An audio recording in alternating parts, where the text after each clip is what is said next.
যে একটা ম্যাট্রেস পাতা আছে, কার্পেট পাতা আছে, যে কার্পেটটা একদম পরিপাটি করে বেছানো, এমনকি জলের বোতল, এমনকি তার ল্যাপটপে যেভাবে পজিশন রয়েছে, সেখানে দেখে মনে হচ্ছে যেন একটা মেয়ে ওই রাত্রিরে এগুলো ব্যবহার করতে করতে ঘুমিয়ে পড়েছে।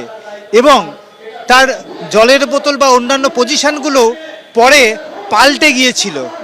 এই যে ঘটনাগুলো আমরা থেকে বুঝতে পারছি যে পরে যারা শাসক দলের প্রভাবিত ডাক্তার যারা ভেতরে ঢুকেছিল বা পুলিশ যারা ঢুকেছিল প্লেস অফ অকারেন্সে বলে যেটা বলছে সেমিনার রুম, সেখানে সম্ভবত সেখানে কোনো অল্টারেশন হয়নি। তো সেখানে সঞ্জয় রায় ঢুকলো আর কেউ দেখতে পেল না, এবং সেমিনার রুমের দরজা ভেতর থেকে বন্ধ করা যায় না, তাহলে একা সঞ্জয় রায়ের সঙ্গে যদি ওই অভয়ার ধস্তাধস্তি হয়, অবশ্যই হবে, কারণ একটা ইয়াং মেয়ের সাথে ফাইট করার চেষ্টা করবে, তাহলে বাইরে থেকে কেউ কিচ্ছু বুঝতে পারবে না, কোনো চিৎকার শুনতে পাবে না, দরজায় কোনো আঘাত দেওয়ার শব্দ পাবে না।